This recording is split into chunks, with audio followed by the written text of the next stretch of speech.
Good morning.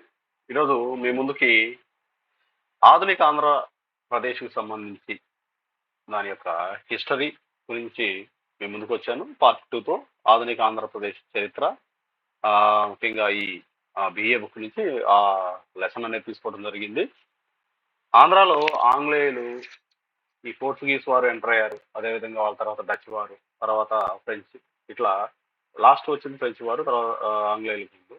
సరే, వీళ్ళందరూ ఈ ఫ్రెంచ్ వారు, ఆంగ్లేయులు వీళ్ళంతా వచ్చేసారండి. ఫైనల్ గా సెటిల్ అయిపోయిన వారు ఆంగ్లేయులు.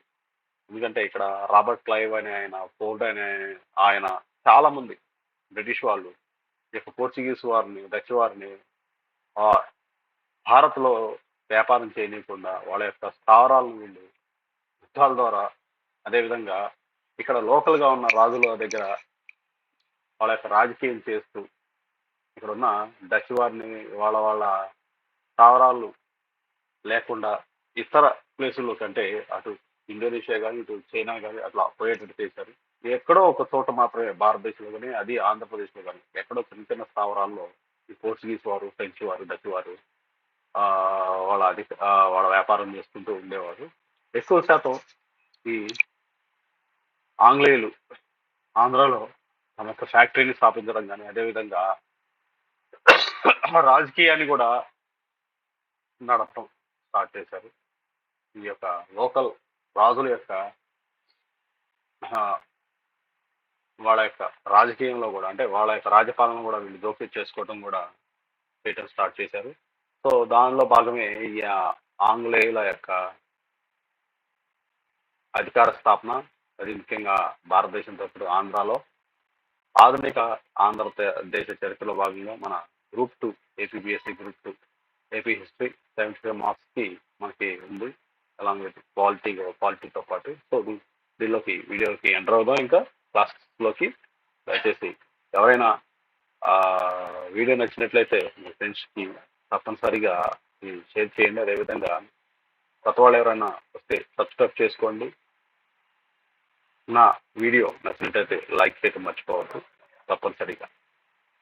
సో ఆంగ్లేయులు ఆంధ్రదేశంలో అధికార స్థాపన ఎలా చేశారు, అది ముఖ్యంగా ఉత్తర సర్కార్ గురించి విషయానికి వస్తే, నేటి శ్రీకాకుళం, విజయనగరం, విశాఖపట్నం, తూర్పు పశ్చిమ గోదావరి జిల్లాలు, అదేవిధంగా కృష్ణా, గుంటూరు, ప్రకాశం జిల్లాలు, ఇవన్నీ ఆనాడు ఉత్తర సర్కార్ మీద వ్యవహరించేవాళ్ళు. అంటే ఆ టైంలో ఉత్తర సర్కారుల కింద ఇవి ఉండేవి. తెలంగాణ ప్రాంతము అంతా ఇది నైజాం ఏరియా, రాయలసీమను వచ్చేసేసి సీడెడ్ జిల్లాలు అనేవాళ్ళు. ఇలా కొన్ని ఏరియాలుగా ఆ టైంలో విభజన జరిగి ఉంది. సీడెడ్ ఏరియా, రాయలసీమ లేదా దత్తమండలాలు కూడా అని కూడా అంటారు రాయలసీమని. సరే, అప్పటికి నిజాం పరిపాలనలో ఈ గోల్కొండ కింద ఈ ఉత్తర సర్కార్లు అనేవి ఉండేవి. సో ఏవేవి వచ్చాయంటే అప్పటి ఉత్తర సర్కార్లు శ్రీకాకుళం కాడి నుంచి మొదలు పెడితే ప్రకాశం, గుంటూరు, కృష్ణ ఇవన్నీ ఉత్తర సర్కార్ల కింద ఉండేవి. వీటి నిజాం గోల్కొండ నవాబులు అయినటువంటి కుతుబ్ షాహీల పాలనలో ఈ ఉత్తర సర్కార్లు ఉండేవి. ఈ ఆంగ్లేయులు ఏదైతే ఆ ఈ కుతుబ్ షాహీల దగ్గర నుంచి కొన్ని యుద్ధాల ద్వారా లేదా సైనికుల్ని ఆ, వాళ్ళకి అందించడం ద్వారా, సైనికుల్ని వాళ్ళకి ఈ యుద్ధాల్లో అందించడం ద్వారా కొన్ని ఉత్తర సర్కార్లు కొన్ని ప్రాంతాలను పొందారు. అది ముఖ్యంగా ఆంధ్ర తీర ప్రాంతానికి ఈ ఆంగ్లేయులు వచ్చే నాటికి గోల్కొండ నవాబులైన కుతుబ్ షాహీల పాలనలో ఉండటం జరిగింది. వీరు వచ్చే ఆంగ్లేయులు ఉండే నాటికి ఈ అప్పట్లో కుతుబ్ షాహీలు ఏంటంటే ప్రజ్ఞులు, ఉదారులైన కుతుబ్ షాహీలు నవాబులు. ఈ కుతుబ్ షాహీ నవాబులు డచ్, ఫ్రెంచ్, ఆంగ్లేయులు ఆంధ్ర ప్రాంతంలో అర్థశాలలు ఏర్పాటు చేసుకోవడానికి అనుమతించారు. ఎందుకంటే వాళ్ళ దగ్గర నుంచి వీళ్ళు ఎంతో ఈ కుతుబ్ షాహీలు ఏదో ఆశించి, అంటే అటు సైనిక విధానం కానీ, సైనికులకు వాళ్ళకి యుద్ధాల్లో అవసరం ఉండి కానీ, లేదా ఇంకొక ఏదైనా విషయంలో వీళ్ళకి సహకరిస్తారని చెప్పేసి వాళ్ళ వ్యాపార అనుమతికి ఈ నవాబులు అనుమతించేవారు. మచిలీపట్నం, నిజాంపట్నం, విశాఖపట్నం, యానం మొదలైన చోట్ల ఈ 3 ఏవైతే ఉన్నాయో డచ్, ఫ్రెంచ్, ఆంగ్లేయులు అనేవాళ్ళు ఈ ఈ ఏరియాలో వర్తక వ్యాపారం చేసుకుంటూ ఉండేవాళ్ళు అనమాట ఆంధ్ర తీరానికి వచ్చినప్పుడు. సో తర్వాత ఏమైందంటే గోల్కొండ రాజ్యం క్రమంగా క్షీణించడం మొదలుపెట్టేసి మొఘలుల దండయాత్రకు గురయ్యి మొఘల్ రాజ్యంలో అంతర్భాగంగా మారిపోయాయి. ఏంటంటే ఉండే కొద్దీ కుతుబ్‌షాహీల టైంలోనే గోల్కొండ రాజ్యం క్షీణించడం మొదలుపెట్టింది. రాజులు అక్కడ అంతర్యుద్ధాలు గాని, అదేవిధంగా ఇతరుల ఈ యొక్క దండయాత్రలు గాని, ఇతర రాజుల యొక్క దండయాత్రలు గాని, అటు మరాఠా నుంచి గాని, లేదా ఇటు కర్ణాటక నుంచి గాని, ఏదైనా దండయాత్రల వల్ల కొంత గోల్కొండ రాజ్యం అనేది క్షీణించడం మొదలుపెట్టింది. అది ముఖ్యంగా మొఘలులు కూడా పైనుంచి మొఘలుల దండయాత్రలు కూడా జరగడం వల్ల దండయాత్రలు జరిగి గోల్కొండ రాజులు ఓడిపోయి ఈ మొఘలుల రాజ్యంలో ఈ యొక్క గోల్కొండ రాజ్యం అనేది అంతర్భాగం అయిపోయింది. మొఘల్ సుల్తాన్లు కూడా ఐరోపా వర్తకులకు స్థావరాలకు అనుమతించారు. వ్యాపారం చేసుకోవడానికి వాళ్ళు స్థావరాలు ఏర్పరచుకోవడానికి కూడా ఈ మొఘల్ చక్రవర్తులు అనేవాళ్ళు అనుమతి ఇవ్వడం జరిగింది. భారత్లోకి వచ్చేసరికి అటు జహాంగీర్ కొలువుకు వచ్చిన ఈ బ్రిటిష్ కెప్టెన్ హాకిన్స్, అదేవిధంగా థామస్ మన్రో ఈ ఆంగ్లేయ వర్తకులు అనేక రాయితీలు ఇమ్మని అభ్యర్థించారు ఈ జహాంగీర్. అదే సూరత్లో ఉన్నాం. తర్వాత ఔరంగజేబ్ మరణించిన తర్వాత మొఘల్ సామ్రాజ్యం క్షీణదశ ప్రారంభం. ఈ జహాంగీర్ కొలువులకు వచ్చినప్పుడు వర్తక వ్యాపారాలు చేసుకోవడానికి వాళ్ళకి సబ్సిడీస్ ఇవ్వమని చెప్పేసి కూడా వాళ్ళు ఈ కెప్టెన్ హాకిన్స్ కానీ థామస్ మన్రో కానీ 2 సార్లు ఎవరైతే వెళ్ళారో వీళ్ళు పోయి అడగటం, వాళ్ళు రాయితీలు ఇవ్వటం, వాళ్ళు వర్తక వ్యాపారాలు చేసుకోవటం, చిన్నంగా ఈ లోకల్ రాజ్యాల పాలిటిక్స్ లో ఈ రాజ్యాల్లో ఏలు పెట్టడం ఇట్లా జరుగుతూ వాళ్ళు డచ్ వాళ్ళని డచ్ వాళ్ళతోనూ ఫ్రెంచ్ వాళ్ళతో యుద్ధాలు చేస్తూ ఈ ఆంగ్లేయులు ఉండేవాళ్ళు. అదేవిధంగా ఔరంగజేబు మరణానంతరం మొఘల్ సామ్రాజ్యం క్షీణదశ ప్రారంభం. మొఘల్ తర్వాత వచ్చిన వాళ్ళంతా కొంచెం బలహీనులు, అవివేకులు కావటం వల్ల ఈ రాజ్యం అనేది మొఘల్ రాజ్యం అనేది క్షీణించడానికి సిద్ధమైపోయి క్షీణదశలోకి వచ్చేసింది. మహమ్మద్ షా ఈ మహమ్మద్ షా పరిపాలనా కాలంలో ఈ ఏంటంటే మొఘల్ సామ్రాజ్యం కింద ఉండే సామంతులు ఏంటంటే సుబేదార్ అనేవాళ్ళు. ఆ సుబాలు పరిపాలించే వాళ్ళని సుబేదార్ అనేవాళ్ళు. అందులో ముఖ్యంగా ఈ ఎవరైతే మహమ్మద్ షా మొఘల్ చక్రవర్తి అయినటువంటి మహమ్మద్ షా ఆయన యొక్క పరిపాలనా కాలంలో ఈ దక్కన్ ప్రాంతాన్ని సుబాలుగా విభజించి పాలించేవారు. వాళ్ళని సుబేదార్, ఈ దక్కన్ సుబేదార్ అని ఉండేవాడు. నిజాముల్ ముల్క్ అని ఇక్కడ ఆయన ఫోటో కూడా ఇవ్వడం జరిగింది. నిజాముల్ ముల్క్ ఎప్పుడైతే ఈ దశ మొఘల్ సామ్రాజ్యాన్ని క్షీణించడం మొదలుపెట్టిందో ఇతను స్వతంత్రుడయ్యారంటే తనకు తాను రాజుగా ప్రకటించుకొని ఆ దక్షిణ సుబా అనేటువంటి గోల్కొండ ప్రాంతాన్ని తన కింద వశం చేసుకున్నాడు. అదేవిధంగా స్థానిక ప్రభువులు, నవాబులు, జమీందారులు, ఇస్తు వసూలు చేసే అధికారులు కేంద్ర ప్రభుత్వ అధికారం నుంచి స్వతంత్రయ్యారు. ఎవరికి వాళ్ళు వాళ్ళు ఏ స్థానంలో ఉన్నారో ఆ స్థానానికి వాళ్ళు రాజులుగా ఈ ప్రకటించేసుకున్నారు. అప్పటికి అక్కడున్న ఎవరైతే మొఘల్ రాజులు ఉన్నారో ఆ లాస్ట్ టైంలో ఉన్నటువంటి మొఘల్ క్షీణ దశలో ఉన్నటువంటి రాజులు బలహీనులు, అదేవిధంగా ఎలాంటి బలహీనంతో కూడా క్షీణించడం మొదలుపెట్టింది. వాళ్ళకి దండయాత్ర చేసేంత ఓపిక కూడా లేదు, పరిపాలన చేసేంత శక్తి కూడా లేకుండా పోవటం వల్ల ఇక్కడ స్థానికంగా ఉండే ప్రభువులు, నవాబులు, జమీందారులు, ఇస్తు వసూలు చేసే అధికారులు స్వతంత్రులు అయిపోయారు. అలాంటి వారిలో ఈ విజయనగరం, ఈ నైజాం గోల్కొండ రాజ్యంలో ఉన్నటువంటి ఉత్తర సర్కారుకు సంబంధించి విజయనగరం, బొబ్బిలి, పిఠాపురం జమీందారులు వీళ్ళు ఇక్కడ జమీందారులు ఇప్పటికి కూడా మనం జమీందారులు చూస్తుంటాం ఈ ఏరియాలో. విజయనగరం, బొబ్బిలి, పిఠాపురంలో కూడా దానికి సంబంధించిన ఆనవాళ్ళు కూడా వాళ్ళ భవంతులు కూడా మనకి ఇప్పుడు కూడా కనిపిస్తాయి. విజయనగరం, బొబ్బిలి, పిఠాపురం జమీందారులు ఇందులో స్వతంత్రులైన వారిలో ఉన్నారు. నిజాముల్ ముల్క్ దక్కన్లో తన అధికారాన్ని పటిష్టం చేసుకొని దక్కన్ సుబాను సర్కారులుగా విభజించడం, వారసత్వ యుద్ధాలు ప్రారంభం కావటం, కర్ణాటక యుద్ధాల్లో ఆంగ్లేయ ఫ్రెంచ్ కంపెనీల పరస్పర యుద్ధానికి దిగటం జరిగింది. అది ఆల్రెడీ మనం ముందే చెప్పుకున్నాం. ఈ ఫ్రెంచ్ ఆంగ్లేయులు యుద్ధాలు ఎట్లా చేసుకున్నారు, కర్ణాటక యుద్ధాలు, ఆ వారసత్వ యుద్ధాలు ఎలా జరిగినాయి. అదేవిధంగా ఈ నిజాముల్ ముల్క్ దక్కన్ ప్రాంతాన్నంతా దక్కన్ ప్రాంతంలో దక్కన్ సుబాను సర్కార్లుగా విభజించడం జరిగింది. అవి ఉత్తర సర్కార్ అని, పశ్చిమ సర్కార్ అని, లేదా సీడెడ్ అని ఇట్లా విభజించడం జరిగింది. అదేవిధంగా వారసత్వ యుద్ధాలు, తగాదాలు కూడా స్టార్ట్ అయ్యాయి. ఈ సుబాలుగా విభజించడంలో ఈ రాజుల మధ్య వారసత్వ యుద్ధాలు, అదేవిధంగా ఇక్కడ ఎవరైతే ఆంగ్లేయులు ఫ్రెంచ్ ఈస్ట్ ఇండియా కంపెనీలు ఉన్నాయో వాళ్ళ మధ్య కూడా పరస్పరం వాళ్ళ యొక్క రాజ్యాల్లో ఏవైతే వారసత్వ యుద్ధాలు జరుగుతున్నాయో వాళ్ళు కూడా ఇక్కడ ఈ యుద్ధాలు చేసుకుంటూ ఉండేవాళ్ళు. ఇక్కడ ఈ మధ్యలో అటు రాజుని ఇటు రాజుని ఆ, ఉసిగొలిపి ఇక్కడ మనకు సంబంధించిన దానికి సంబంధించిన ఉత్తర సర్కాలకు సంబంధించిన ఒక మ్యాప్ కూడా ఇవ్వడం జరిగిన అప్పట్లో దానికి సంబంధించిన ఒక పిక్చర్. తర్వాత ఈ దీని తర్వాత ఏమైందంటే ఇక్కడ ముజాఫర్ సింగ్ ఈ ఉత్తర సర్కార్లు ఇక్కడికి వచ్చేసరికి ముజాఫర్ జంగ్, ఆ తర్వాత సలాబత్ జంగ్ అనేవాళ్ళు ఉన్నారు. మనం ఆల్రెడీ ముజాఫర్ జంగ్ గురించి ఈ సలాబత్ జంగ్ గురించి కూడా చదివి ఉన్నాము ప్రీవియస్ వీడియోలో. ఈ యొక్క కర్ణాటక యుద్ధాలు కానీ అవి జరిగినప్పుడు వీళ్ళు ఏ విధంగా చనిపోయారు, ఎవరు ఏ నిజాం ఏ నవాబులు చంపారు వీళ్ళని, కడపలో నవాబులు చంపారని చెప్పేసి కూడా మనకు విని ఉన్నాము క్లాస్లో. ముజాఫర్ జంగ్, ఆ తర్వాత సలాబత్ జంగ్ ఫ్రెంచ్ వారి సహాయంతో హైదరాబాద్ నిజాం కావటం, ఫ్రెంచ్ వారి సహాయానికి ప్రతిఫలంగా ముస్తఫా నగర్, రాజమండ్రి, ఏలూరు, శ్రీకాకుళం జిల్లాలను వారికి ఇవ్వడం జరిగింది. ఈ సలాబత్ జంగ్ ఏంటంటే యుద్ధానికి సహాయం చేసింది కానీ ఫ్రెంచ్ వారికి ముస్తఫా నగర్, ఈ కొండపల్లి, అదేవిధంగా రాజమండ్రి, ఏలూరు, శ్రీకాకుళం జిల్లాలను బహుమతిగా ఇవ్వడం జరిగింది. మొదట్లో కొన్ని ఇబ్బందులు ఏర్పడిన ఈ ఉత్తర సర్కారు జిల్లాలపై ఫ్రెంచ్ వారు తమ అధికారాన్ని నెలకొల్పారు. కొద్దిగా ఇబ్బందులు అనిపించిన అటు ఆంగ్లేయుల నుంచి కానీ లేదా ఇతర చిన్న చిన్న ఇబ్బందులు అనిపించినా కానీ వీళ్ళు ఫ్రెంచ్ వారు తమ అధికారాన్ని నెలకొల్పడం జరిగింది. సరే, ఇక్కడ ఒక యుద్ధం కూడా జరిగింది. ఆ ఇబ్బందులు ఏంటనేది యుద్ధంలో చెప్పడం జరిగింది. 1757లో బొబ్బిలి యుద్ధం జరిగింది. 1750 గుర్తుపెట్టుకోండి. 1757లో బొబ్బిలి యుద్ధం జరిగింది. ఈ బొబ్బిలి యుద్ధానికి కారణాలు కూడా అడుగుతాడు.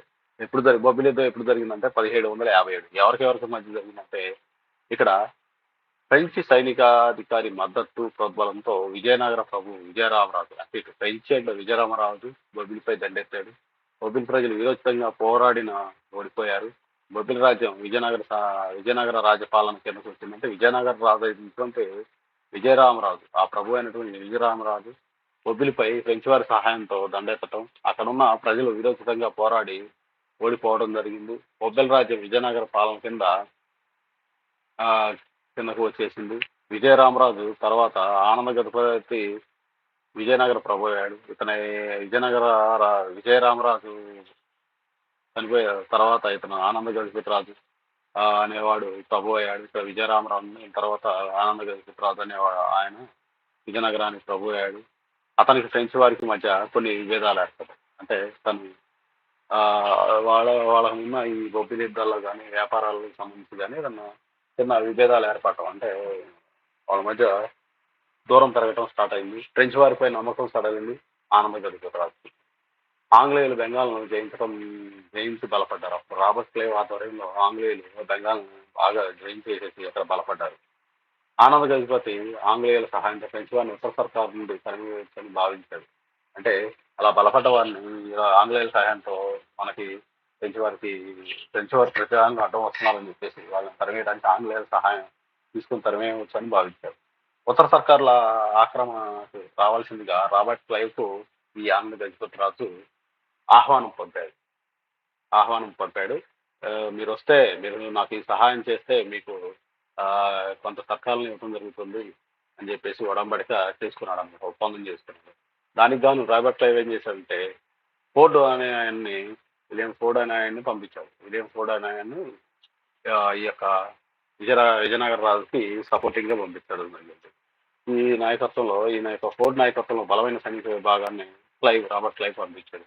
ఫోర్డ్ ఏం చేశాడంటే విజయనగర రాజు అనేటువంటి ఈయన ఆనంద్ గజపతితో ఉడంబడిక చేసుకొని నీకు సహాయపడతానని చెప్పాడు. ఈ ఒప్పందం ప్రకారం ఏం చేయాలంటే మొదటి పాయింట్, జయించిన రాజ్యాల్లో భూమిశిస్తు అధికారం విజయనగరం జమీందారులకు హస్తగతం అయ్యాయి. ఈ ఒప్పందంలో భాగంగా ఏమంటే జయించిన రాజ్యాల్లో భూమిశిస్తు వసూలు చేసుకునే అధికారం విజయనగరం జమీందారులకు రావడం జరిగింది. అదేవిధంగా ముఖ్య రేవు పట్టణాలు అయినటువంటి ఈ ఏరియాలో ఉన్నటువంటి ముఖ్య రేవు పట్టణాలు శ్రీకాకుళం కానీ విజయనగరం ఏరియాలో ఉన్నటువంటి ఏదైనా రేవు పట్టణాలు వ్యాపార కేంద్రాలు ఆంగ్లేయులు తీసుకోవడం జరిగింది. ఆంగ్లేయ సైనిక ఖర్చు నిమిత్తం 50,000 రూపాయలు ఇవ్వడం జరిగింది. ఆంగ్లేయులకి ఏంటంటే సైనికులను పంపించినందుకు గాను వాళ్ళ యొక్క ఖర్చు నిమిత్తం 50,000 రూపాయలు ఇవ్వటం జరిగింది. ఇది ఒక రెండవ ఒడంబడిక ఒడంబడికలో భాగం. మూడోది ఏంటంటే ఆంగ్లేయ సైన్యం విజయనగర రాజు సంయుక్తంగా ఆంగ్లేయ సైన్యం మరియు విజయనగర రాజు అనేటువంటి ఆనందగజ రాజు సంయుక్తంగా ఫ్రెంచ్ వారిని ఉత్తర సర్కారుల నుంచి తరిమివేయటం. ఇవి ఈ ఒడంబడికలో 3 పాయింట్లు. ఇక్కడ మీరు చూశారు బొబ్బిలి యుద్ధం అనేది ఇక్కడ ఆయన ఎస్వి రంగారావు గారు బొమ్మ, జమున జమున ఉంది, భానుమతి గారు ఉన్నారు, ఎన్టీఆర్ గారు ఉన్నారు, వీళ్ళంతా ఉన్నారు ఈ బొబ్బిలి యుద్ధం.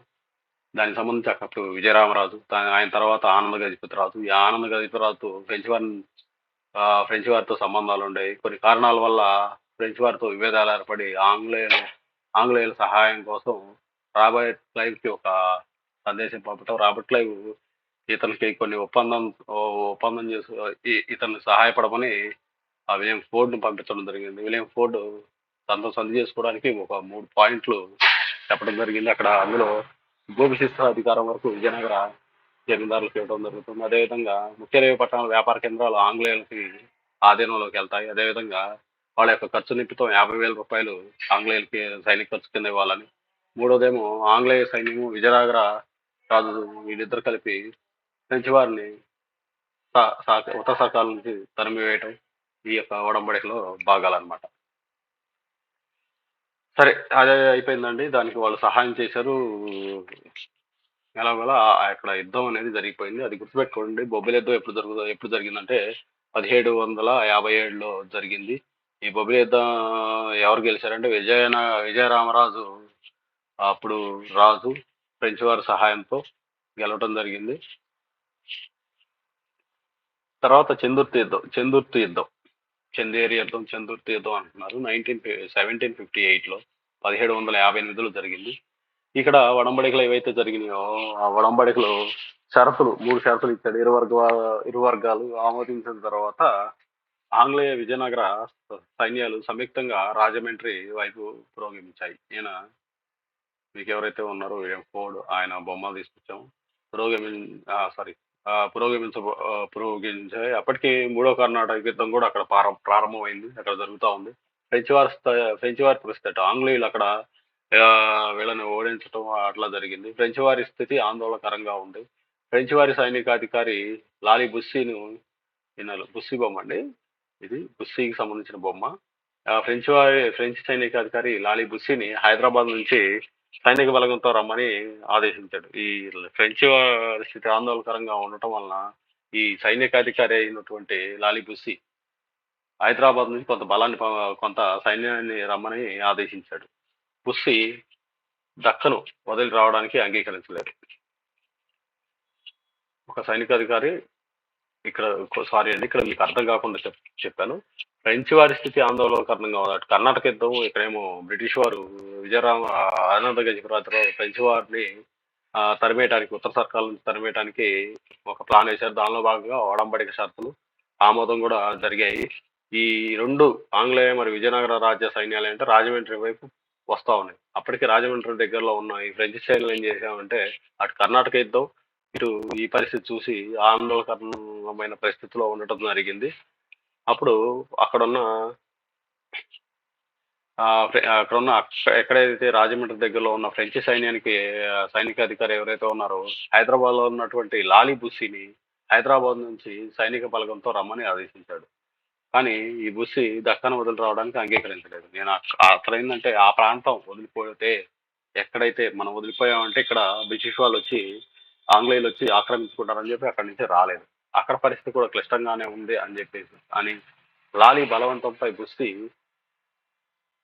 సైనికాధికారి లాలీ అండి, బుస్సీ లాలీ ఏంటంటే బలవంతంపై బుస్సీ హైదరాబాద్ వదిలి కర్ణాటక ప్రాంతానికి వెళ్ళవలసి వచ్చింది. ఎందుకంటే అక్కడ కర్ణాటక యుద్ధం జరుగుతుంది. అక్కడ ఆంగ్లేయులు వీళ్ళ మీద కొంచెం అధికారం చెలాయించడం జరుగుతుంది. అందువలన ఈ బుస్సీ ఏంటంటే బుస్సీని హైదరాబాద్ నుంచి కర్ణాటక బొమ్మని చెప్పడం జరిగింది. కాన్ఫ్లాస్ అనే ఫ్రెంచ్ సైనికాధికారిని కొంత సైన్యంతో ఉత్తర సర్కారులకు ఈ లాలీ పంపించాడు అనమాట. ఇక్కడ లాలీ వేరు, బుస్సీ వేరండి. లాలీ అనే ఫ్రెంచ్ సైనికాధికారి బుస్సీని హైదరాబాద్ నుంచి సైనిక బలగంతో రమ్మని ఆదేశించాడు. ఎక్కడికి? కర్ణాటక యుద్ధం జరుగుతుంది, 3వ కర్ణాటక యుద్ధం జరుగుతుంది కదా అప్పుడు. ఆ టైంలో ఇటేమో విజయనగర రాజు అదేవిధంగా ఆంగ్లేయులు కలిసి వస్తున్నారు. అటేమో కర్ణాటక యుద్ధం జరుగుతుంది. మూడో కర్ణాటక యుద్ధం. దీని దెబ్బకి లాలి ఏం చేశాడంటే బుస్సిని హైదరాబాద్ నుంచి కర్ణాటకకి సైనిక బలగంతో రమ్మని చెప్పగా అతను అంగీకరించలేదు. ఆహ్, అదేవిధంగా ఇక్కడ పరిస్థితి కూడా బాలేదని చెప్తున్నాడు. కానీ లాలి బలవంతంపై బుస్సి హైదరాబాద్ వదిలి కర్ణాటక ప్రాంతానికి వెళ్ళవలసొచ్చింది. కాన్‌ప్లస్ అనే ఫ్రెంచ్ సైనికాధికారిని కొంత సైన్యంతో ఉత్తర సర్కార్‌కు ఈ లాలి పంపించడం జరిగింది. ఫ్రెంచ్ సైన్యం ఆంగ్లేయ విజయనగర సైన్యాలను రాజమండ్రి దగ్గర ఉన్నటువంటి చందుర్తి వద్ద 1758 డిసెంబర్ 7వ తేదీన జరిగిన యుద్ధంలో ఫ్రెంచ్ సైన్యం పూర్తిగా నాశనమైంది. ఈ రాజమండ్రి వద్ద గల చందుర్తి వద్ద ఏమైందంటే ఒక యుద్ధం జరిగింది. 1758 డిసెంబర్ 7వ తేదీన. యుద్ధంలో ఫ్రెంచ్ సైన్యం ఓడిపోయింది. ఆంగ్లేయులు మరియు విజయనగర రాజులు విజయం సాధించారు. తక్కిన యుద్ధాలతో పోలిస్తే చందుర్తి యుద్ధం అతి సామాన్యమైనది. కానీ ఈ కల్నల్ మాలిసన్ అని ఆయన ఏ విధంగా పేర్కొన్నాడు, ఇంత ముఖ్య ఫలితాలు సాధించిన యుద్ధాలు చాలా కొద్ది మాత్రమే ఉన్నాయి. ఫ్రెంచ్ వారిని ఉత్తర సర్కార్ నుంచి తరిమివేయడం జరిగింది. ఇంతలో ఆనంద గజపతి ఆంగ్లేయ కంపెనీ మధ్య విభేదాలు తలెత్తాయి. ఈ ఈ మాలిసన్ ఏంటంటే చాలా ముఖ్య ఫలితాలు సాధించిన యుద్ధాలు చాలా కొద్ది మాత్రమే ఉన్నాయని చెప్పేసి చెప్పాడు. కానీ ఏదైతే ఫ్రెంచ్ వారు ఓడిపోయిన తర్వాత ఉత్తర సర్కార్లను తరిమివేసిన తర్వాత ఇంతలో ఆనంద గజపతి మరియు ఆంగ్లేయ కంపెనీల మధ్య చిన్న చిన్న విభేదాలు తలెత్తాయి. అది సైనికుల పరంగా కానీ లేదా ఈ పన్ను వసూలు చేసుకునే పరంగా కానీ. ఇక్కడ మీరు అది చంద్రతి యుద్ధానికి సంబంధించి ప్లేస్ ఇది ఫోటో అండి. ఇది లాలి బుసి అక్కడ కర్ణాటకలో ఉన్న టైంలో యుద్ధానికి సమయంలో ఈ మన ఈ బుస్సిని కర్ణాటక బొమ్మ చెప్పినప్పుడు ఇది చందుర్తి యుద్ధానికి సంబంధించిన పిక్ అండి. తర్వాత ఏదైతే ఆనంద గజపతి రాజు ఆంగ్లేయులతో విభేదించడం జరిగింది స్వయంగా. ఆయన స్వయంగా పురోగమించి పిఠాపురం జమీందారులను ఓడించాడు. ఈయన ఏం చేశాడంటే ఆంగ్లేయులతో విభేదించి మళ్ళీ అక్కడ ఉన్న ఏదైతే ఆంగ్లేయుల కింద ఉన్నటువంటి ఆ ఏరియాలో ఉన్నటువంటి రాజులు పిఠాపురం జమీందారులను ఓడించాడు. వారు విజయనగర అధికారాన్ని అంగీకరించారు. అక్కడి నుంచి రాజమండ్రి చేరిన ఆనంద గజపతి ఆ నగర అధికారాన్ని తనకు బదలాయించమని ఆంగ్లేయ అధికారులను కోరాడు. ఈ రాజమండ్రిలో ఆంగ్లేయులు ఈ ఫ్రెంచ్ వారిని తరిమేసి అక్కడ వాళ్ళు సెటిల్ అయ్యారు. ఆ నగర అధికారాన్ని తనకు ఇవ్వమని చెప్పేసి ఆంగ్లేయుల అధికారిని కోరాడు.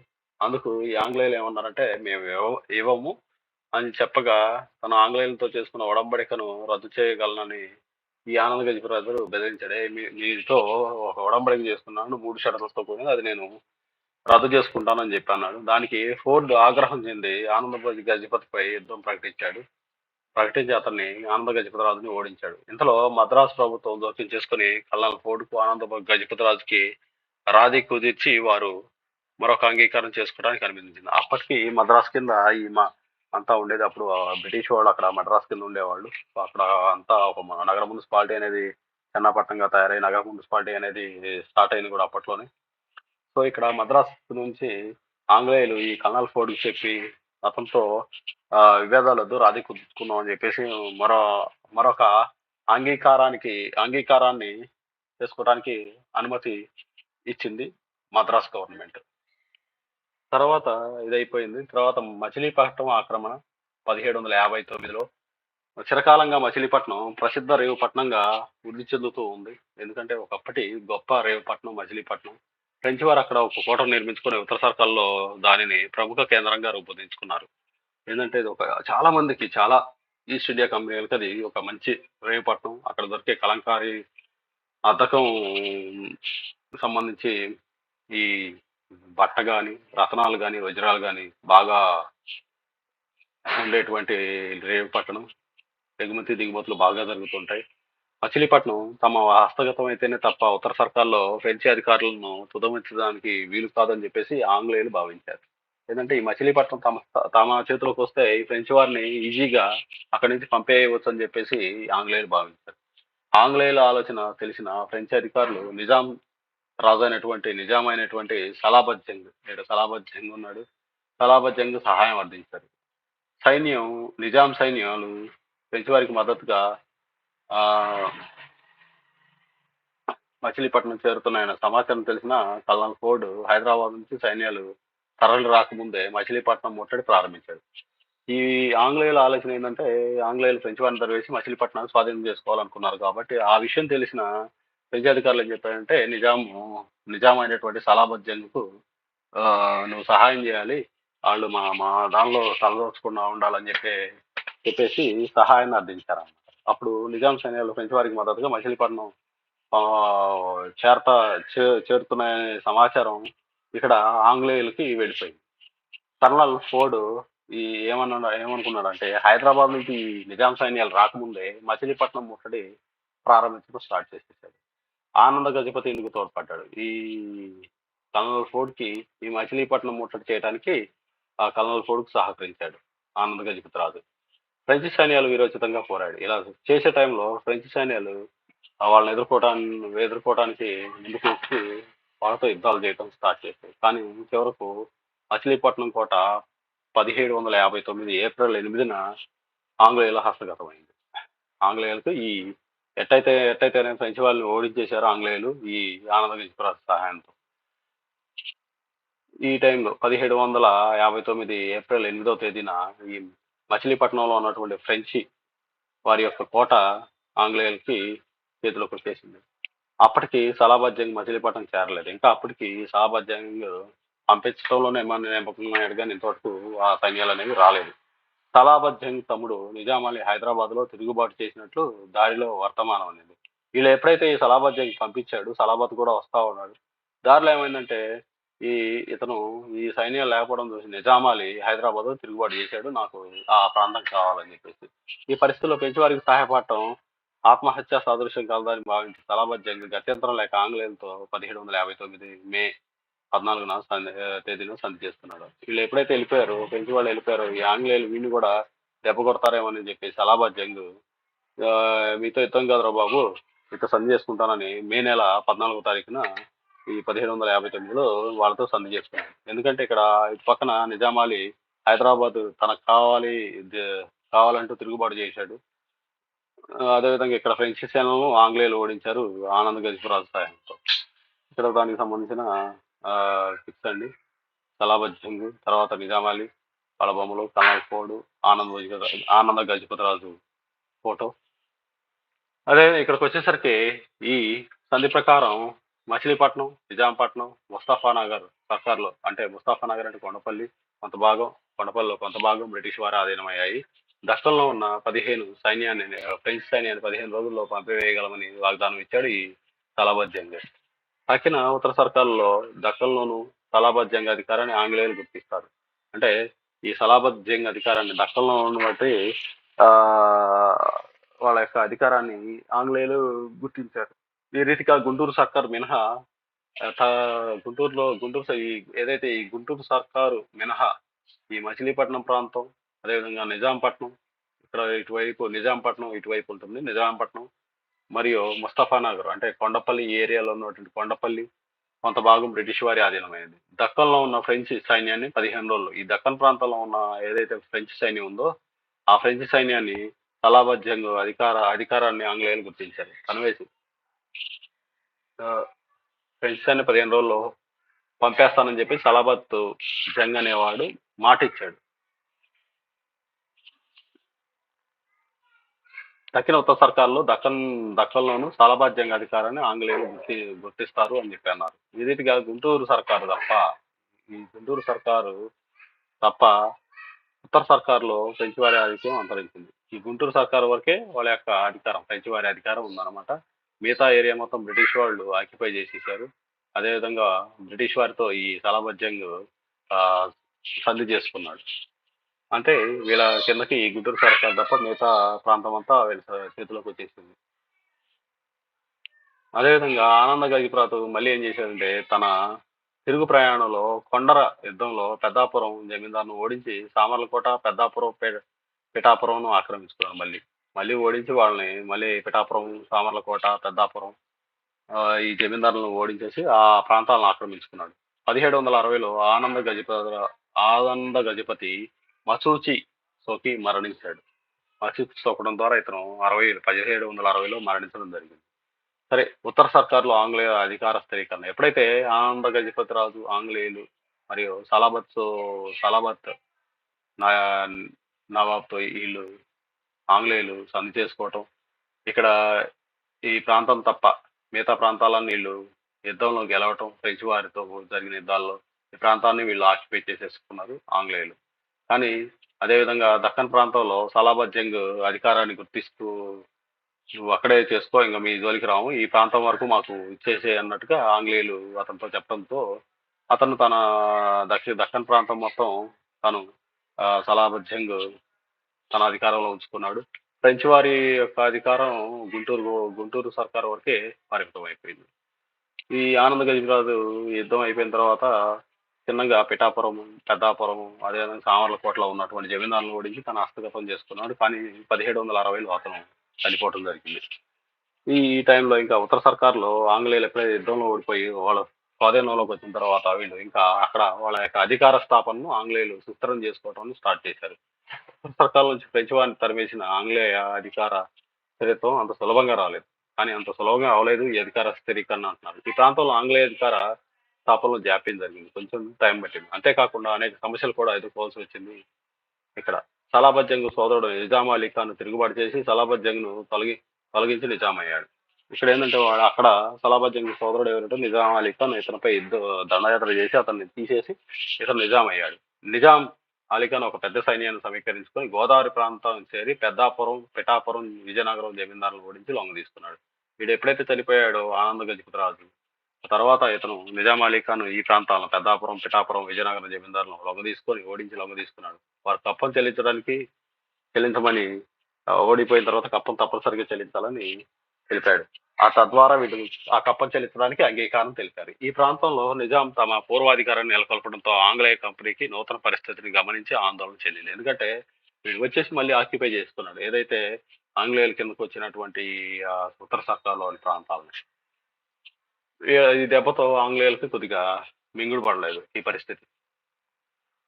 సరే 1759లో నిజాం అలీ ఖాన్ మహారాష్ట్రలతో పోరాడటానికి ఆంగ్లేయ సైనిక సహాయాన్ని అందించాడు. ఈ టైంలోనే మహారాష్ట్రలో ఏం చేశారంటే ఈ 1759లో దక్కన్ ప్రాంతంపైకి వచ్చినప్పుడు ఇతను ఆంగ్లేయ సహాయాన్ని అందించాడు. అయితే ఆంగ్లేయులు ఏమన్నారంటే సైనిక సహాయం చేస్తే ఉత్తర సర్కారులపై కంపెనీ అధికారాన్ని గుర్తించగలనని దానికి సహాయం చేసినందుకు గాను వాగ్దానం చేశాడు ఈ నిజాం అలీ ఖాన్ ఆంగ్లేయులతో. కానీ మూడో కర్ణాటక యుద్ధంలో మునిగి ఉన్న ఆంగ్లేయ కంపెనీ నిజాం అభ్యర్థనను అంగీకరించలేదు. అప్పటికే మూడో కర్ణాటక యుద్ధం జరుగుతుంది. దానివలన ఈ నిజాం అలీ యొక్క అభ్యర్థనను వాళ్ళు తిరస్కరించారు. ఆ తర్వాత ఉత్తర సర్కారులను ఆక్రమించడానికి కంపెనీ ప్రయత్నం చేసింది కానీ ఉత్తర సర్కారులపై ఆంగ్లేయ కంపెనీకి అధికారం ఇచ్చినట్లు మొఘల్ చక్రవర్తి నుంచి ఫర్మానా సంపాదించారు. అధికారం ఇచ్చినట్లు మొఘల్ చక్రవర్తి దగ్గర నుంచి వచ్చేసింది ఫర్మానా. కానీ వీటిని నిజాం అలీ ఖాన్ లక్ష్య పెట్టలేదు. దీంతో నిజాంతో రాజీ సంప్రదింపులు చేయడం మినహా గత్యంతరం లేకపోయింది బ్రిటిష్ వారికి. ఏంటంటే ఇక్కడ ఆల్రెడీ నిజాం అలీ ఖాన్ ఉత్తర సర్కారుని ఆక్యుపై చేసుకొని ఉన్నాడు. కానీ అక్కడ కర్ణాటక యుద్ధంలో మునిగి తెలుస్తున్నట్టు ఆంగ్లేయ కంపెనీ వీటిని కోల్పోయింది. దాంతో మొఘల్ చక్రవర్తి నుంచి ఒక ఫర్మానా సంపాదించి ఇతనితో సంప్రదింపులు చేసినా కానీ గత్యంతరం లేకపోయింది ఆంగ్లేయులకి. ఆ ఫర్మానా తీసుకొచ్చారు. అక్కడ వాళ్ళకి ఎలాంటి గత్యంతరం లేకపోయింది. అంటే ఉత్తర సర్కారు కోల్పోవడం జరిగింది.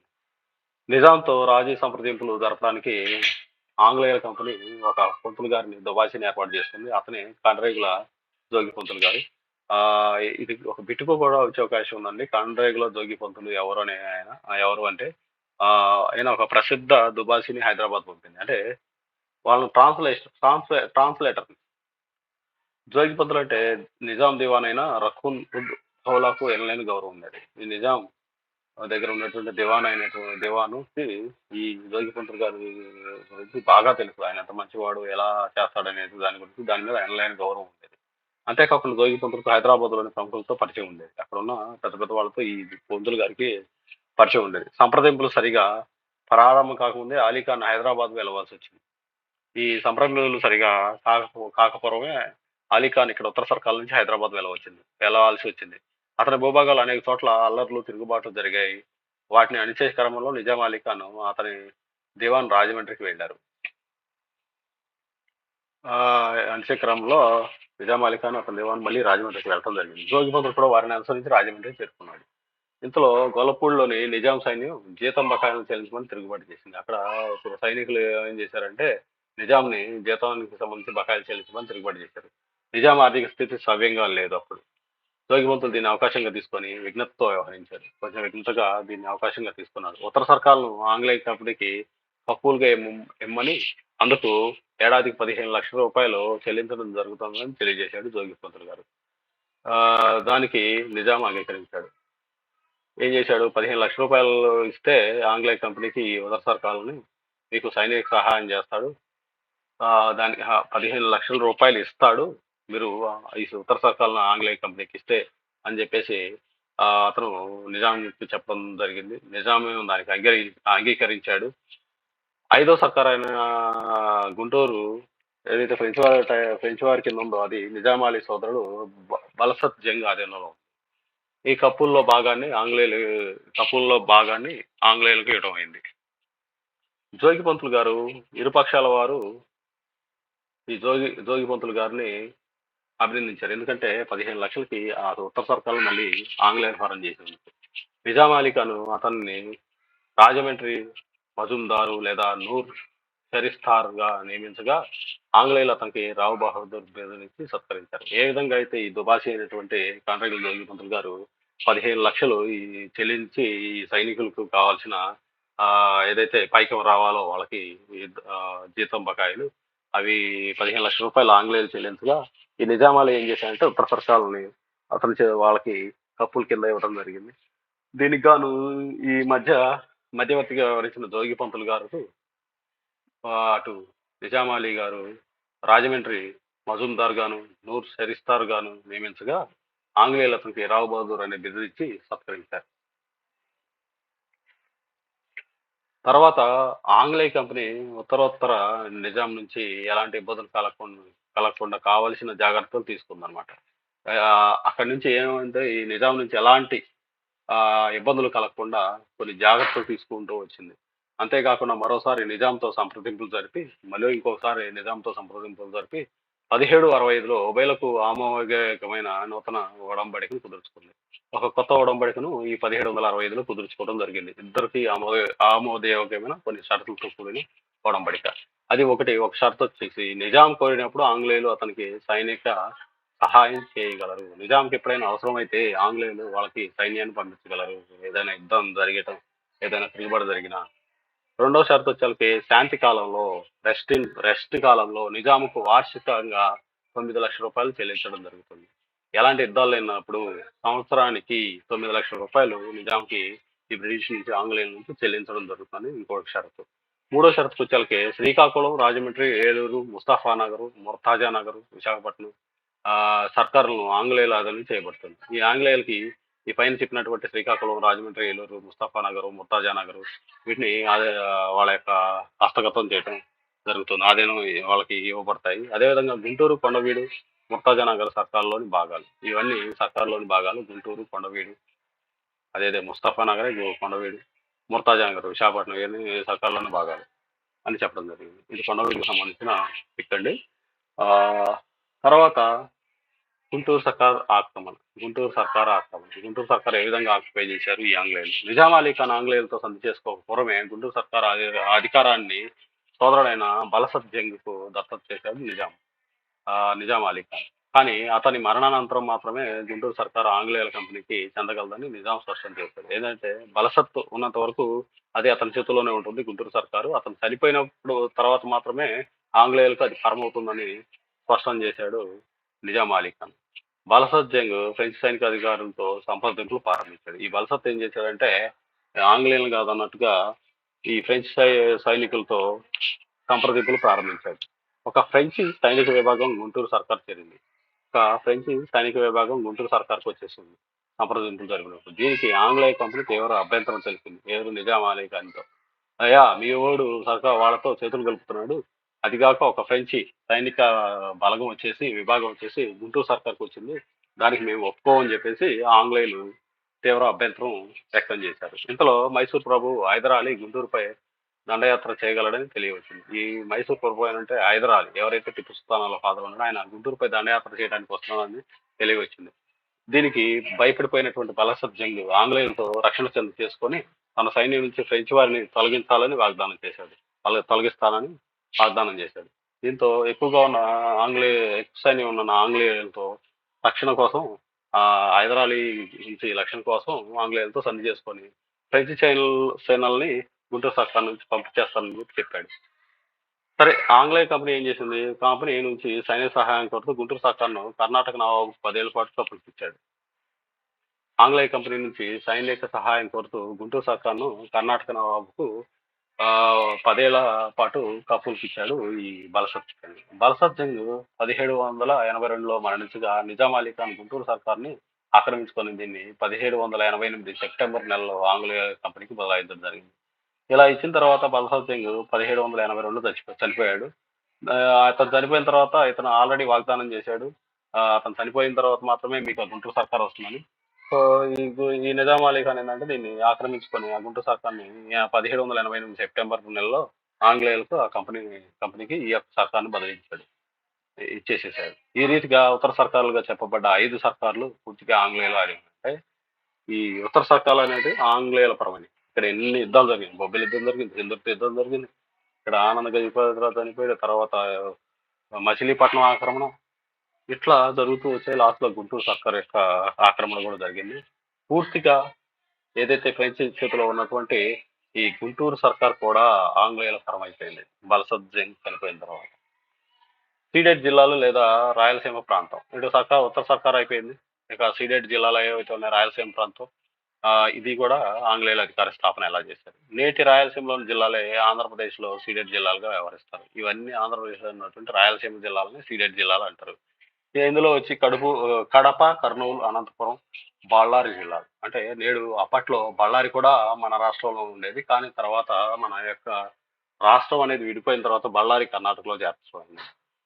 దాని గురించి కూడా మనం తర్వాత వచ్చే క్లాసులో చూద్దాం. బళ్ళారి ఎందుకు విడిపోయింది, ఎక్కడ కర్ణాటకలో కలిసింది, దేని వల్ల ఎట్లా కలిసింది అనేది కూడా చూద్దాము. ఈ ప్రాంతం విజయనగర సామ్రాజ్యంలో ముఖ్య భాగంగా ఉండేది. ఏదైతే బళ్ళారి ప్రాంతం కర్ణాటకలో భాగంగా ఉండేది. విజయనగర సామ్రాజ్య పతనానంతరం గోల్కొండ నవాబులు రాయలసీమను పరిపాలించారు. అయితే వారి రాజ్యాధికారం పటిష్టమైంది కాదు, అంత బలంగా ఉండేది కాదు గోల్కొండ నవాబుల యొక్క రాజ్యాధికారం. స్థానిక ప్రభులు తరచూ స్వేచ్ఛగా ప్రవర్తించేవాడు. వాళ్ళ ఇష్టం వచ్చినప్పుడు అక్కడ ఉన్నటువంటి ప్రభులు ఎవరైతే స్వేచ్ఛగా ప్రవర్తించారు. మహారాష్ట్ర దేశం నుంచి శివాజీ సేనలు అనేక సార్లు ఈ ప్రాంతంపై దాడులు జరిపాయి. శివాజీకి సంబంధించిన అనేక సేనలు ఈ సీడెడ్ ప్రాంతాలపై దాడులు జరిపాయి. ఔరంగజేబ్ పాలనా కాలంలో గోల్కొండ మొఘల్ సామ్రాజ్యంలో అంతర్భాగమైంది. ఔరంగజేబ్ పాలనా కాలంలో గోల్కొండ అనేది ఆయన మొఘల్ సామ్రాజ్యంలో ఒక భాగం అయిపోయింది. అంటే ఈ ప్రాంతం కూడా మొఘల్ పాలన కిందకి వచ్చేసింది అనమాట. రాయలసీమను హైదరాబాద్ సుబాలో భాగంగా చేర్చారు. ఈ రాయలసీమ ఏదైతే ఉన్న 4 జిల్లాలని ఈ యొక్క మహారాష్ట్ర హైదరాబాద్ సుబాలో చేర్చడం జరిగింది. మహారాష్ట్రలో ఈ ప్రాంతంపై దాడులు కొనసాగించి చౌత్ అనే పన్నును వసూలు చేశారు. మొఘల్ పాలన ఈ ప్రాంతంలో చాలా వరకు నామాత్రంగానే ఉండేది. ఏదో అంటే అతను ఎక్కువగా ఎవరైతే ఔరంగజేబు ఉన్నారో వాళ్ళంతా ఉత్తర ప్రాంతంలో ఎక్కువ వాళ్ళ యొక్క కాన్సన్ట్రేషన్ ఉండేది. దీని మీద అంతగా ఉండేది కాదు. వీళ్ళ కింద ఎవరైతే సామంతులు ఉంటారో దక్షిణ సుబేదారులు, వాళ్ళ కింద పాలన ఉండేది. అందువల్ల ఈ మహారాష్ట్రలో వీడిపై దాడి చేసి వీళ్ళపై పన్ను వేశారు.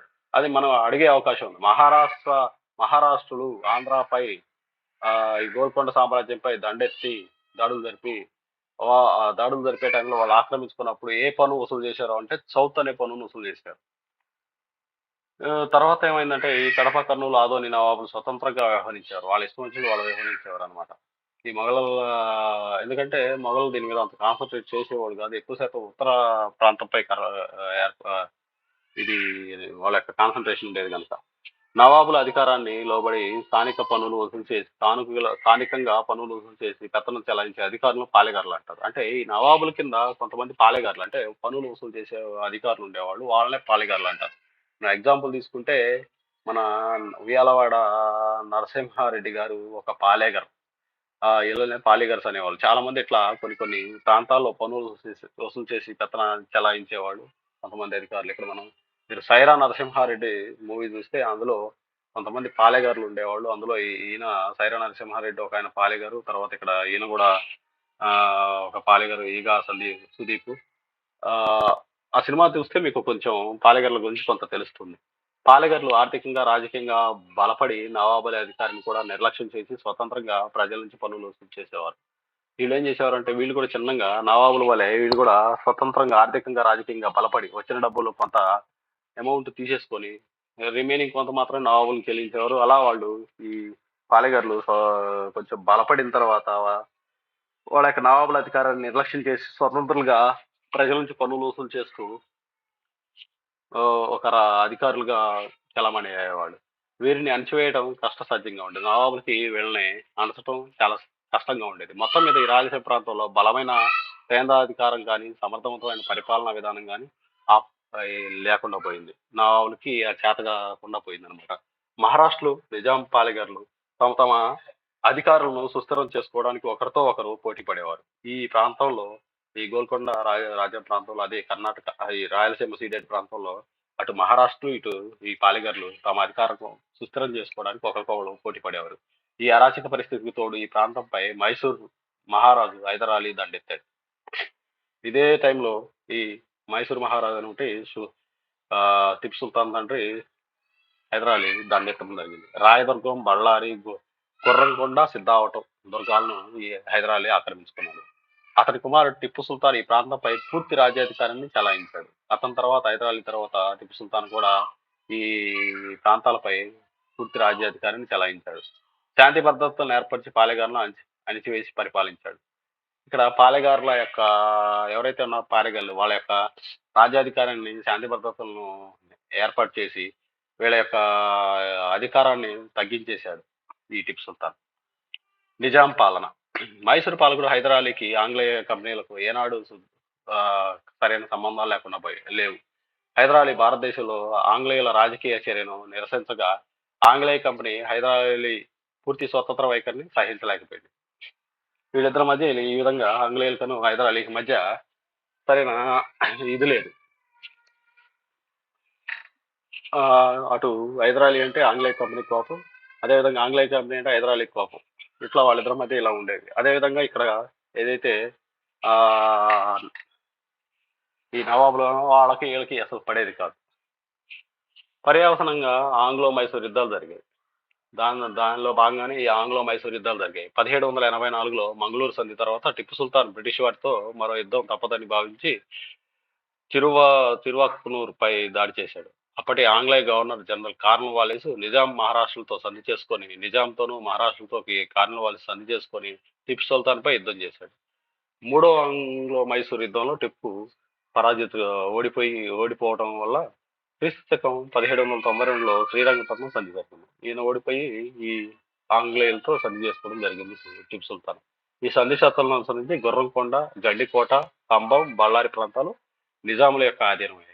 ఎందుకంటే నిజాములు ఈ ఆంగ్లేయులకు సహకరిస్తూ ఉన్నారు. తద్వారా వాళ్ళకి ఈ గుర్రంకొండ, గండికోట, ఖమ్మం, బళ్ళారి ప్రాంతాలు నిజాం ఆధీనమైనవి. మిగిలిన ప్రాంతాలు ఈ ఆంగ్లేయుల పరమైనవి. కార్న్వాలిస్ తర్వాత గవర్నర్ జనరల్ గా వచ్చిన లార్డ్ వెల్లస్లీ సామ్రాజ్యకాంక్ష కలిగిన వాడు. అతడు నిజాంతో సైనిక సహకార సంధి చేసుకొనగా సైన్యాన్ని యుద్ధంలో వాళ్ళకి సహకరించే విధంగా సంధి చేసుకొని మరోసారి మైసూరుపై యుద్ధం ప్రకటించాడు. ఈ 4వ ఆంగ్లో మైసూర్ యుద్ధంలో టిప్పు వీరమరణం పొందాడు, మరణించడం జరిగింది. ఈయన హైదర్ అలీ అండి, ఈయన టిప్పు సుల్తాన్. ఇందులో ఇది సంధి టిప్పు సుల్తాను వాళ్ళ సంధి అండి, శ్రీరంగపట్నం సంధి. అయితే 4వ మైసూర్ యుద్ధంలో ఈయన వీరమరణం పొందింది. ఈసారి నిజాం తన భాగంగా గుత్తి, చిత్తల్దుర్గ్, నందిదుర్గ్, కోలార్ ప్రాంతాలను సంగ్రహించాడు. దీనిలో భాగంగా వాళ్ళకి మళ్ళీ ఏం వచ్చింది అంటే ఈ గుత్తి వచ్చిన అనంతపురం జిల్లా గుత్తి, చిత్తల్దుర్గ్, నందిదుర్గ్, కోలార్ ప్రాంతాలు, కర్ణాటకలోని కోలార్ ప్రాంతాలు నిజాంకి వచ్చేసాయి. 3, 4 మైసూర్ యుద్ధాల ఫలితంగా రాయలసీమలో అత్యధిక భూభాగం నిజాం పాలన కిందకు వచ్చింది. చిన్నంగా ఒక్కో ప్రాంతం నిజాం కిందకు వచ్చేసింది. అది నిజాం పాలన స్టార్ట్ అయింది. సరే, ఆంగ్లేయుల ఆక్రమణ. సైనిక సహకార పద్ధతిని వెలస్లీ అనేక స్వదేశీ రాజ్యాలలో ప్రవేశపెట్టాడు. సైనిక సహకార పద్ధతి ప్రకారం ఆంగ్లేయులలో సంధి చేసుకున్న ప్రతి స్వదేశీ ప్రభు ఆంగ్లేయుల సార్వభౌమాధికారాన్ని గుర్తించాలి. అంటే ఈ ఆంగ్లేయులు సంధి చేసుకున్న స్వదేశీ ప్రభు ఈ సైనిక సహకార పద్ధతి ప్రకారం వాళ్ళ యొక్క సార్వభౌమ రాజ్యాధికారం వీళ్ళే చక్రవర్తులను గుర్తించాలని చెప్పేసి, అంతేకాకుండా కొంత బ్రిటిష్ సైన్యాన్ని తమ ప్రాంతంలో నిలుపుకోవాలి. ఏదైతే బ్రిటిష్ సైన్యాన్ని వాళ్ళ ప్రాంతంలో ఉంచుకొని వాడికి కావాల్సిన ఖర్చులు అక్కడ ఉన్న రాజు చెల్లించాలని చెప్పేసి ఈ ఖర్చు నిమిత్తం కొంత భూభాగాన్ని ఆంగ్లేయులకు బదలాయించవచ్చు. దాని బదులుగా కూడా కొంత భూభాగాన్ని ఆంగ్లేయులకు ఇవ్వటం ద్వారా ఈ ఖర్చు అనేది తగ్గించుకోవచ్చు అని చెప్పేసి ఈ సైనిక సహకార పద్ధతి లో ఉన్న ఒక కాన్సెప్ట్ అన్నమాట. మహారాష్ట్రలో దాడులకు వెరసి నిజాం వెల్లస్లీ ప్రవేశపెట్టిన సైనిక సహకార పద్ధతిని అంగీకరించాడు. ఈ మహారాష్ట్రలో ప్రతిసారి నిజాంపై దండయాత్ర వల్ల ఇతను ఏం చేశాడు, ఈ నిజాం అప్పుడున్న నిజాం ప్రభు ఏమైందంటే వెల్లస్లీ ప్రవేశపెట్టిన సైనిక సహకార పద్ధతికి ఒప్పుకున్నాడు. క్రీస్తు శకం 1798లో ఈ వెల్లస్లీతో ఈ సైనిక సహకార ఒప్పందాన్ని కుదుర్చుకున్నాడు. ఈ పద్ధతిని అంగీకరించిన ప్రప్రథమ స్వదేశీ నిజాం అలీ ఖాన్ ఈ సైనిక సహకార పద్ధతికి సంబంధించి ఒప్పుకున్న ప్రప్రథమ స్వదేశీ రాజు నిజాం అలీ ఖాన్ ఆంగ్లేయ కంపెనీకి చెందిన 6 సైనిక పటాలను స్వీకరించి వాటి యొక్క ఖర్చులు భరించడానికి అంగీకరించాడు. దీనిలో భాగంగా అంతేకాకుండా తన కొలువు నుంచి వారి ప్రాబల్యాన్ని తొలగించగలని వాగ్దానం చేశాడు. సో ఇది పరిస్థితి అండి. ఏమంటే ప్రప్రథమ సైనిక సహకార పద్ధతి వెల్లస్లీతో కుదుర్చుకున్న ఈ నిజాం రాజు ఎవరంటే నిజాం అలీ ఖాన్. అదేవిధంగా క్రీస్తు శకం 1800 సంవత్సరంలో నిజాం ఆంగ్లేయులతో మరొక కొత్త ఒడంబడిక చేసుకున్నాడు. దీని ప్రకారం ఆంగ్లేయ సైనిక పట్లాల ఖర్చు నిమిత్తం కడప, కర్నూలు, బళ్ళారి, అనంతపురం ప్రాంతాలను ఆంగ్లేయులకు దత్తత చేశాడు. ఏదైతే ఈ ప్రాంతం ఉందో ఆంగ్లేయులకు కడప, కర్నూలు, బళ్ళారి, అనంతపురం ఈ ప్రాంతం మొత్తం ఆంగ్లేయులకు దత్తం చేశాడు. ఈ సైనిక సహకార పద్ధతిలో భాగంగా కొత్త ఒడంబడిక చేసుకున్నాడు.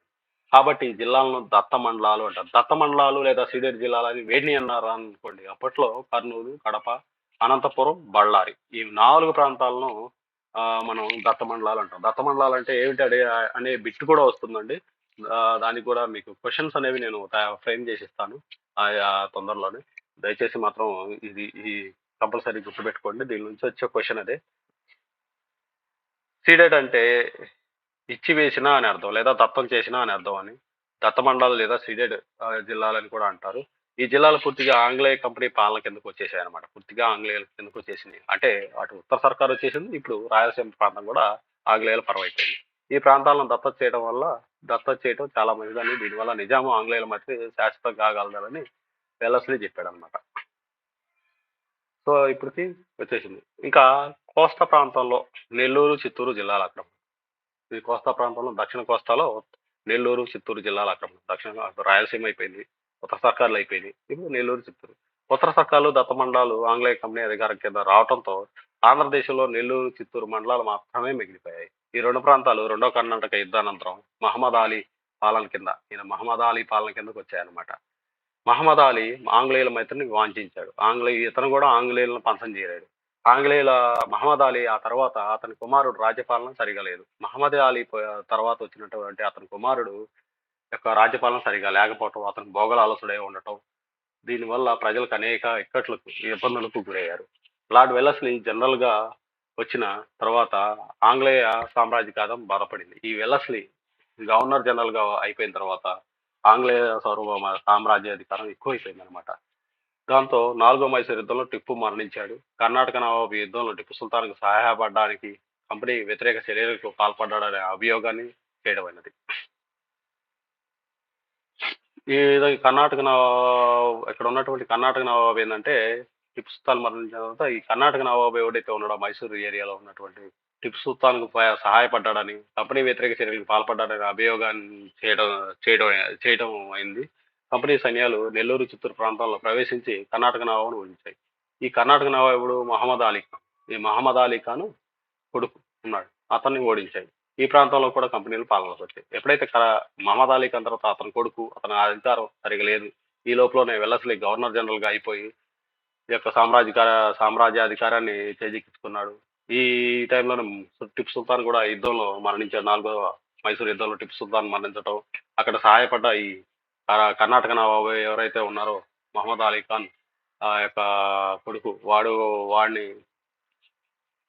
వాడి మీద చర్యలు తీసుకొని ఈ కంపెనీ సైన్యాలు ఏం చేసి నెల్లూరు, చిత్తూరు కూడా అక్కడ ఆక్యుపై చేసింది. పూర్తిగా ఇప్పుడు ఆంధ్రప్రదేశ్ మొత్తం ఈ యొక్క ఆంగ్లేయుల పరం అయిపోయింది. వారి ప్రాంతంలో తమ పాలనని ప్రవేశపెట్టారు. 19వ శతాబ్దం నాటికి పూర్తిగా ఆంగ్లేయ కంపెనీ పరమైంది ఈ ఆంధ్ర. కంపెనీ రాజ్యాధికారాన్ని ఈ ప్రాంతం అంతా అంగీకరించడం జరిగింది. సో ఆంధ్రాలో తర్వాత నెక్స్ట్ టాపిక్ ఆంధ్రాలో వీరి యొక్క పాలన.